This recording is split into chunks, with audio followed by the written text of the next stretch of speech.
നമ്മളിപ്പോൾ ഉള്ളത് തഹരീറിലുള്ള ഈജിപ്ഷ്യൻ മ്യൂസിയത്തിലാണ്. നമ്മൾ മ്യൂസിയമൊക്കെ ഒന്ന് കാണാൻ വെക്കേഷനൊക്കെ അല്ലേ എന്ന് വിചാരിച്ച് വന്നതാണ്. സ്റ്റുഡൻറ് കാർഡ് ഉള്ളവർക്ക് 10 പൗണ്ടാണ് ടിക്കറ്റ്. അത് നിങ്ങൾ പറഞ്ഞ് കൺവിൻസ് ചെയ്ത് മേടിക്കണം. സോ നമുക്ക് എന്തായാലും വീഡിയോയിലേക്ക് പോവാം. So welcome. ഹലോ, ഞാനിനി പറയാൻ പോകുന്ന കാര്യങ്ങൾ ഇവിടെ പറയണോ ചോദിച്ചാൽ എനിക്കറിയില്ല. കാരണം എന്താ വെച്ചാൽ ഇപ്പോൾ ഒരു ഇഞ്ചുറി പറ്റി റെസ്റ്റിലാണ്. സോ വീഡിയോസ് അപ്ലോഡ് ചെയ്യാനും ഒരു കാര്യത്തിനും ഒരു മൂഡും ഇല്ലാണ്ടിരിക്കുകയാണ്. അങ്ങനെ നിൽക്കുമ്പോഴാണ് കുറച്ച് പെൻഡിങ് ആയിട്ടുള്ള വീഡിയോസ് അപ്ലോഡ് ചെയ്യാൻ വിചാരിച്ചത്. ഇതെന്തായാലും വിൻ്റർ വെക്കേഷൻ നമ്മൾ തഹരീർ സ്ക്വയറിലുള്ള ഈജിപ്ഷ്യൻ മ്യൂസിയം വിസിറ്റ് ചെയ്തതാണ്. എന്തായാലും ബാക്കി വിശേഷങ്ങളിലേക്ക് പോവാം. വന്ന ടൈമിൽ ഒട്ടും ഇഷ്ടപ്പെടാത്തൊരു കൺട്രിന്ന് ഇപ്പോൾ one of the favourite place ആയിട്ട് നാടിനെ പോലെ തന്നെ ഞാൻ ഇഷ്ടപ്പെടുന്ന ഒരു സ്ഥലമാണ് ഈജിപ്ത്. ഇവിടുത്തെ കൾച്ചർ, ഫുഡ്, എല്ലാ കാര്യങ്ങളും ഞാൻ ഇപ്പോൾ ഇഷ്ടപ്പെട്ട് തുടങ്ങുന്നുണ്ടെങ്കിലും ഈ ഒരു പ്ലേസ് വിസിറ്റ് ചെയ്യുക എന്നുള്ളത് എൻ്റെ കുറേ കാലത്ത് ഒരു ആഗ്രഹമായിരുന്നു. പക്ഷെങ്കിൽ ഇവിടുത്തെ എല്ലാ കാര്യങ്ങളും കറക്റ്റായിട്ട് നിങ്ങൾ മനസ്സിലാവണമെങ്കിൽ അറ്റ്ലീസ്റ്റ് ഒരു ഗൈഡ് നിങ്ങളുടെ കൂടെ ഉണ്ടാവണം. അല്ലാണ്ട് നമ്മളെന്തോ ജസ്റ്റ് എല്ലാം കണ്ടിറങ്ങിയെന്നല്ലാണ്ട് നമുക്ക് കൂടുതൽ ഹിസ്റ്ററി കാര്യങ്ങളൊന്നും മനസ്സിലായിട്ടുണ്ടായിരുന്നില്ല. നമ്മളെപ്പോൾ ഉള്ളത് ഈജിപ്ഷ്യൻ മ്യൂസിയത്തിലാണ് തഹരീർ. ഇവിടെ കുറേ മമ്മികളെയും പിന്നെ മമ്മികളെ ആ ബോക്സും പിന്നെ മമ്മി ആക്കുന്ന സ്ഥലമൊക്കെ നമ്മൾ കാണാം. ഓക്കെ, നമ്മൾ രാവിലെയാണ് അവിടെ എത്തിയത്. നാട്ടിലൊക്കെ ഓരോ ഹിസ്റ്റോറിക്കൽ പ്ലേസ് പോയിട്ട് ഇൻഫർമേഷൻ കളക്ട് ചെയ്യുന്ന പോലെ ഇവിടുത്തെ സ്റ്റുഡൻസും ഇവിടെ വന്ന് ഇൻഫർമേഷൻസ് കളക്ട് ചെയ്യുന്നത് നമുക്ക് കാണാൻ പറ്റിയിട്ടുണ്ട്. കുറേ സ്റ്റാച്യൂസ് കാര്യങ്ങളൊക്കെ ബ്രേക്ക് സംഭവിച്ചെങ്കിലും ഒരു അടിപൊളി വൈബ് തന്നെയായിരുന്നു മൊത്തത്തിൽ.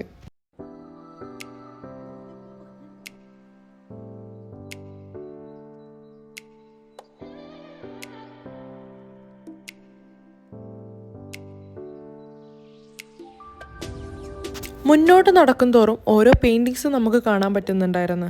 ആൻഷ്യൻ്റ് ഈജിപ്ഷ്യൻ സ്റ്റോറീസാണ് ഈ ഓരോ പെയിൻറ്റിങ്സും ഡിനോട്ട് ചെയ്യുന്നത്. കൂടാതെ എൻ്റെ അമ്മ പണ്ട് പറഞ്ഞു തരുമായിരുന്നു ഓരോ ഈജിപ്ഷ്യൻ സിവിലൈസേഷൻ സ്റ്റോറീസ്. പുള്ളിക്കാരി ഒരു സോഷ്യൽ ടീച്ചറും കൂടിയായിരുന്നു.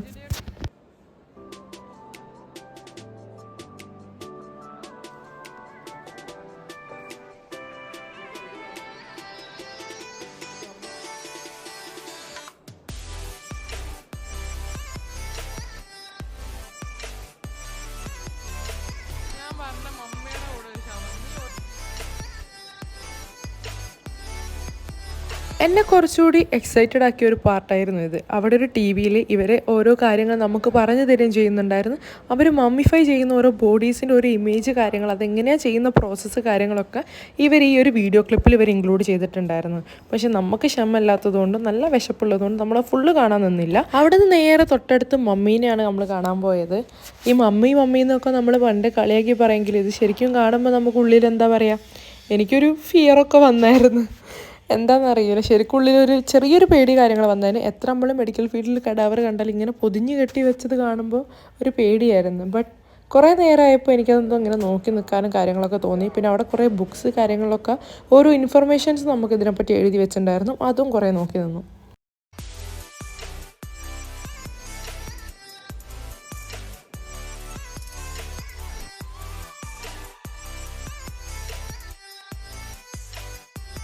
നമ്മൾ പോയുടെ അത്യാവശ്യം ക്രൗഡ് അവിടെ ഫീൽ ചെയ്തിട്ടുണ്ടായിരുന്നു. ഇന്തോനേഷ്യക്കാർ, ചൈനക്കാർ, ടോക്കിയോ നിന്നൊക്കെ ആൾക്കാർ അവിടെ പ്ലേസസ് വിസിറ്റ് ചെയ്യാൻ വേണ്ടി വന്നിട്ടുണ്ടായിരുന്നു. കുറച്ച് ഇന്ത്യൻസിനെയും കണ്ടായിരുന്നു. കുറേ ചൈനക്കാർ എന്താ പറയുക, ഈജിപ്ഷ്യൻ ആൻഷ്യൻ സ്റ്റോറീസ് കാര്യങ്ങളിലുള്ള ഓരോ ആൽബംസ് പോലുള്ള ഓരോ ബുക്സ് കാര്യങ്ങളൊക്കെ കയ്യിൽ വെച്ചാണ് ഇങ്ങനത്തെ ഓരോ ഫോട്ടോസ് അവർ റിലേറ്റ് ചെയ്തിട്ട് ഇതിൻ്റെ ഒരു ഹിസ്റ്ററി അവർ മനസ്സിലാക്കാൻ ആഗ്രഹിക്കുന്നത് കാണുമ്പല്ലേ ശരിക്കും നമ്മളൊക്കെ എന്തിനാ അതിങ്ങനെ കണ്ടു നടക്കുന്നതെന്ന് ആലോചിച്ചു പോയി.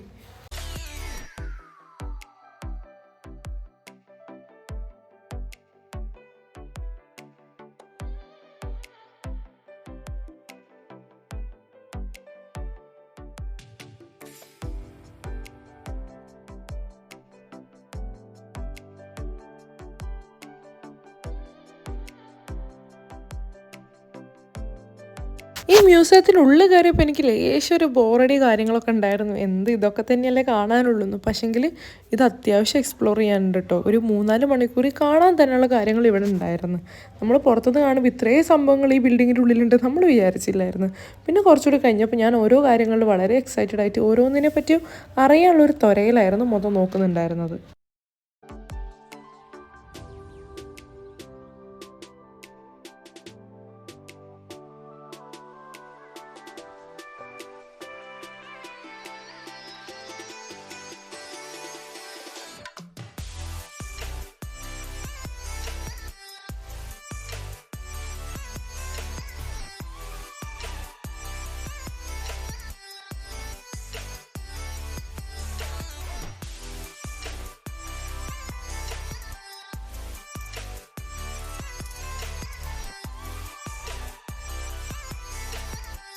ആക്ച്വലി ഈ വ്ളോഗ് ഞാൻ എടുത്ത ടൈമിൽ എനിക്ക് നല്ലൊരു പ്ലാൻ ഉണ്ടായിരുന്നു. ഇതിനെപ്പറ്റി അത്യാവശ്യം നല്ല രീതിക്ക് പഠിച്ച് ആരോടെങ്കിലുമൊക്കെ അന്വേഷിച്ച് ഈ കിങ്ങിൻ്റെ എല്ലാ കാര്യങ്ങളെപ്പറ്റി ഒരു ഹിസ്റ്ററി മനസ്സിലാക്കിയിട്ട് അത് ഈ വീഡിയോയിൽ അവതരിപ്പിക്കണം എന്നുള്ളൊരു മെൻറ്റാലിറ്റിയോട് കൂടിയാണ് ഞാൻ തുടങ്ങിയത്. പക്ഷേ എൻ്റെ ഫിസിക്കൽ സിറ്റുവേഷൻ അതിന് സമ്മതിക്കാത്തതുകൊണ്ടോ ഈ റെസ്റ്റിലായിപ്പോയ അവസ്ഥയായിട്ട് ഉദ്ദേശിച്ചത്. സോ അതുകൊണ്ട് എനിക്ക് ആ പ്ലാൻ കംപ്ലീറ്റ്ലി ഡ്രോപ്പ് ചെയ്യേണ്ടി വന്നതാണ്.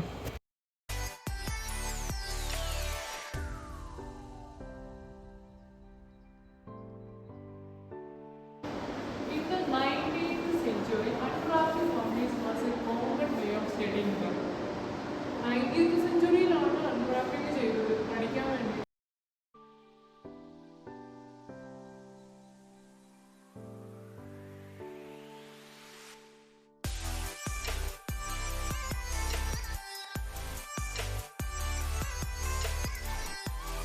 പിന്നെ ഞാൻ അത്യാവശ്യം ത്രില്ലിൽ നോക്കി നിന്ന 2 ബോഡിയായിരുന്നു ഇത്.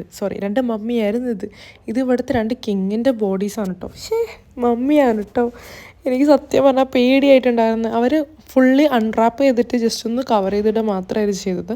ഫേസ്, കാല്, കൈ എല്ലാം നമുക്ക് വൃത്തിക്ക് കാണാൻ പറ്റുന്നുണ്ടായിരുന്നു. ഹെയർ, കണ്ണ് എല്ലാം അതുപോലെ ഇങ്ങനെ കിടക്കുമ്പോൾ ഉള്ളിൽ ചെറിയൊരു പേടിയൊക്കെ വന്നായിരുന്നു.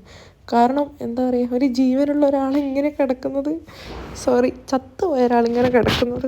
തുയേൻ്റെയും യുയേൻ്റെയും മമ്മിയാണ് നമ്മളിപ്പോൾ കണ്ടത്, 2 പേരത്. പിന്നെ ഈ പറഞ്ഞ സാധനങ്ങളൊക്കെ ഇവർ മമ്മിഫൈ ചെയ്യാൻ വേണ്ടിയിട്ട് യൂസ് ചെയ്ത് സർജിക്കൽ എക്യുപ്മെൻറ്റ്സ് ആണെന്നാണ് ഇതിൽ കൊടുത്തിട്ടുണ്ടായിരുന്നത്. പിന്നെ നേരത്തെ പറഞ്ഞ 2 പേരെ പേരെനിക്ക് വീഡിയോ അങ്ങനെ മുന്നോട്ട് പോകുമ്പോൾ ഈ ഫോട്ടോസ് കണ്ടപ്പോൾ കേട്ടോ മനസ്സിലായത് ഇതൊക്കെ ഈജിപ്ഷ്യൻ കിങ്സ് ആയിരുന്നു എന്നാണ് പറയുന്നത്. പിന്നെ ഈ മ്യൂസിയത്തിൻ്റെ ലാസ്റ്റ് നമ്മൾ കണ്ടത് ഒരു റൂം നിറച്ചും ഗോൾഡ്, സിൽവർ അങ്ങനെ കുറേ കാര്യങ്ങളുള്ളതൊക്കെ ആയിരുന്നു. അവിടെ നമുക്ക് ക്യാമറ അലോഡഡ് അല്ല. സോ ഞാനത് ധിക്കരിക്കാനും നിന്നിട്ടില്ല. സോ ഇത്രയൊക്കെയാണ് എന്തായാലും ഈ വീഡിയോയിലുള്ളത്. ഇതുപോലത്തെ എന്തെങ്കിലും വീഡിയോസ് നിങ്ങൾക്ക് ആവശ്യമുണ്ടെങ്കിൽ അടികൾ കമൻറ്റ് ചെയ്യുക. ഞാൻ ചെയ്യാൻ മാക്സിമം ട്രൈ ചെയ്യാം. പിന്നെ വീഡിയോ ഇഷ്ടപ്പെട്ടാൽ ലൈക്ക് ചെയ്യുക, സബ്സ്ക്രൈബ് ചെയ്യുക. അപ്പോൾ അടുത്ത വീഡിയോ ആയിട്ട് കാണുന്നവരെ ബൈ.